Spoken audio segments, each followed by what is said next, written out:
rich friend. In this video, I will be talking about strategies to pay your credit card bill every month. I know that this is something that a lot of people struggle with, so I'm so excited. I'm super excited to have this conversation with you and give you as many tips and tricks I can to help you out with this. As always, it's the Bougie Budgeter, and I want to talk to you about something that's really been on my mind. It's really the fear around credit cards. I had a money trauma when it came to credit cards, and a lot of us have them, but we aren't really knowing how to correctly pay them off every month and how to correctly use them. So hopefully this information will show you exactly how to do it, how I do it, and it's something that will help you in the long run. As usual, make sure you subscribe to my channel, but even further, if you want some additional money tips every week straight to your inbox, sign up for my email list. All of that is in the information below. And now let's get to the video. Let's talk about credit cards, and specifically in a way that makes people understand it, which is different from your debit card. Your debit card, just really quick recap. So the credit card is basically a limit that the bank loans you and says like you have up until $1,000 to spend every month, and you have to pay it off. This is also called revolving credit. It is different from your debit card because your debit card, you're taking money directly out of your checking account and putting it to whatever goods or services that you're buying. But your credit card is basically a revolving loan. It resets every 30 days. There are a lot of things that people are confused by.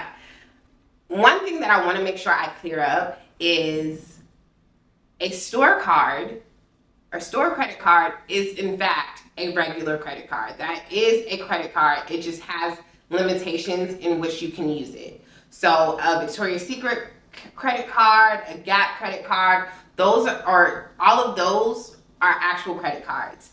And in addition to your Chase, your Amex, your regular Visa credit cards, these are the same thing.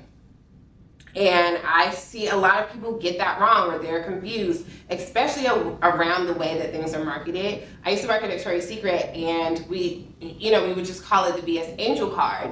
And then someone would have to ask like, oh, is this a credit card? Because it is. All right, so just clear that up. So if you have a Victoria's Secret card and that was the first credit card you've ever gotten in your entire life, that may be your oldest line of credit. Because I fall into the trap too. I have a Victoria's Secret Angel card. That was the first credit card that I've ever gotten. But I always say that my Capital One card is my first card, but it's not, because I had my Victoria's Secret Angel card when I was like 19, and I didn't get my Chase, my Capital One credit card until I was 21. Now let's talk about the credit limit versus your interest or your APR. So your credit limit is basically the cap that the bank allows you to spend on that card. Some banks, depending on, will allow you to spend over the limit, but some will just cut you off right once you get to the limit. It depends on the card. It depends on your relationship with the bank, on how they proceed with those things. Now, your credit limit can be anywhere, and that's determined from your credit score, from your relationship with the bank, and a couple other factors that they choose. And then they'll say like, hey, my first credit card, my Capital One credit card, my first non-store card was Capital One, and I got a $1,000 credit limit. So I could spend up to $1,000 on that card. Perfect, makes sense. And then interest. So the APR, that is your interest per year. APR is in years, not in days, depending on, again, there are some predatory lending and there are some predatory cards that daily accrue, and their limits are a little different. But for the most part, straight across the board, APR is an annual percentage. So if it says 22%, that's 22% of the entire year for however much you have a balance on. Those are the two main factors that you want to consider when you're opening a card. What is the interest, and what is the what's the credit limit. So now that we understand credit limits and the interest, let's talk about credit utilization, which is a huge factor in your credit score, and it's something that I think that people overlook and don't understand. Back to when I was 22 and I had my first real big girl credit card, I had $1,000 limit. Your credit utilization, basically the bank says, okay, I'm gonna give you $1,000, but I actually don't want you to spend $1,000. I don't want you to spend $1,000, but I'll give you $1,000 to spend. And we will report every month to the credit bureaus how much of the $1,000 that we give you that you actually use. And I like to use $1,000 too because it's just easy math. So 50% utilization would be $500. 50% of your total balance you have used. That is extremely high. You don't want to have a utilization that big. So the higher your utilization, the lower your credit score will be. And the lower your credit utilization, the higher your credit score will be. And that's really the name of the game. The name of the game is to have your credit utilization at the lowest. So before I moved to Phoenix and spent all this money, I had an average credit utilization of about 3%. And I don't really like to go over 10%, but realistically, you don't want to have a credit utilization more than 25-30%. My sweet spot is 20%. 20% or lower, you're pretty much in the clear. Anything over that is a liability. You're seen as a liability to future creditors and your current creditors as well. Before we get into the rest of the video, I want to make sure that I invite you to our Young, Rich, and Responsible membership. So every month I do a live workshop, Q&A, all the bells and whistles, presentation, and I love doing that. I love having a way to connect with you because I don't do one-on-ones. I want to have some space where you can come, ask questions, and feel comfortable. If you want to join, I have the information down below, but I'm super excited. I can't wait to see you on the inside of the Young, Rich, and Responsible membership. This topic is really controversial, and understanding statement date versus due date will be, that is the game changer. And a lot of people don't know the difference. Your statement end date, your statement date, and your due date are two different dates. So again, I said that you have a 30-day period. All of your credit cards are going to be on a 30-day cycle from whenever you started, whenever they tell you when your bill is due. They're calculating everything within your statement dates. So for my Capital One card, I'm just using this one because I have it off the top of my head. The statement end date is the 11th of every month. So from the 11th to the 11th, I can swipe my card, I can pay for things, pay things off, pay things, whatever. And on the 11th, they give me a statement of all the things that I've spent in that month. And then they say you have until the due date, and the due date is usually the 17th. And another thing that I think people get confused at, and it's a very confusing concept, but say this right now, we are in February. In February, you are paying for January's decisions, right? So in February, when you're paying your credit card bill in February, that is from all of the things that you did from December 11th to January 11th. And that's your January statement day. And you pay it in February.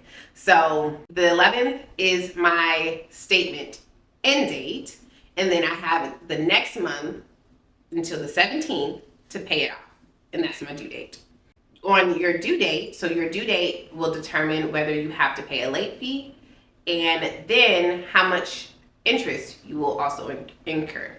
Because you want to pay off your entire statement bill by the due date, or if you don't pay off everything that was recorded for that statement period, then that is what we're considering rolling over, and that is what gets the added interest.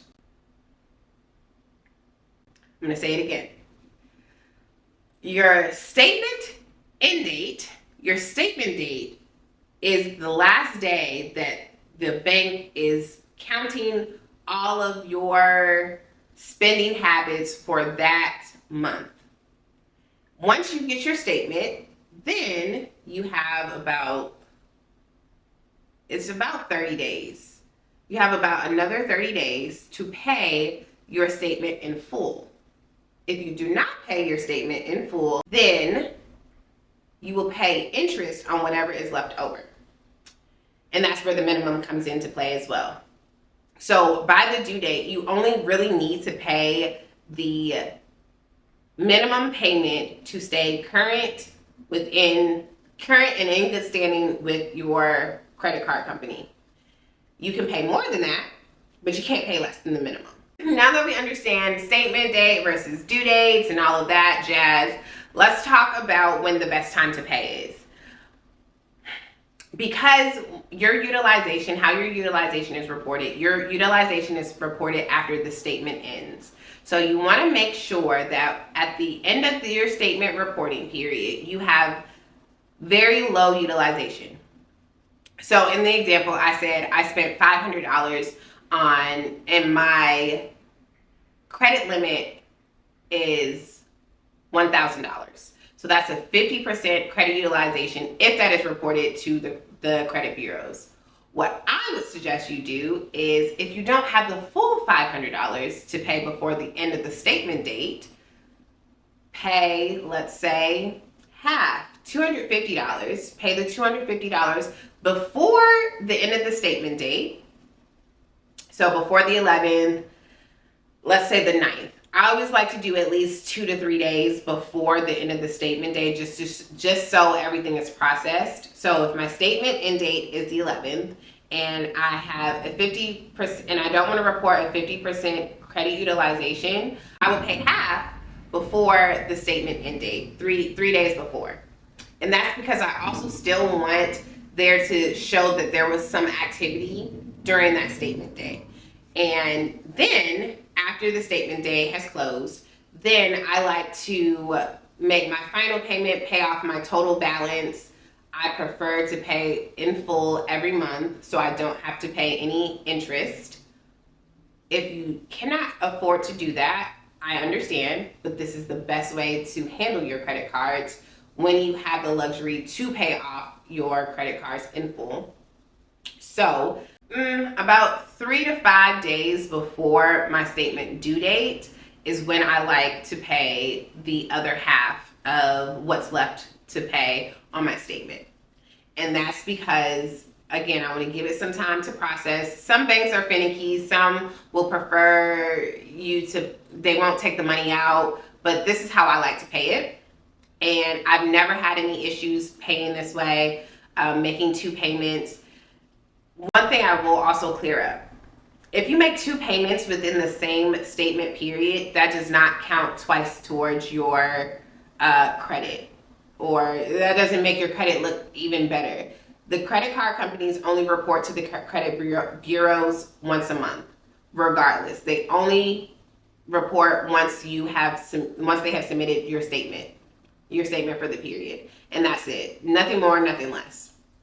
Do not let people convince you that if you pay your credit card bill 3 and 4 times a month, that equals you having a better credit score. That does not have any effect on it. I hope that this all made sense. If there's some additional questions, which I'm sure that there definitely will be, please drop them in the comments so I can respond or make a clarifying video for this. I know that this concept can be a little tricky in the beginning, but once you understand the terminology and what you're looking at, it becomes a lot easier. If you've enjoyed this one, I have another video specifically talking about how I pay my actual bills using my credit card, and that has done wonders for me. That's how I have been able to afford flights for free. If that's something that you're looking for, that would be your best next step, and I will see you in the next one. Bye.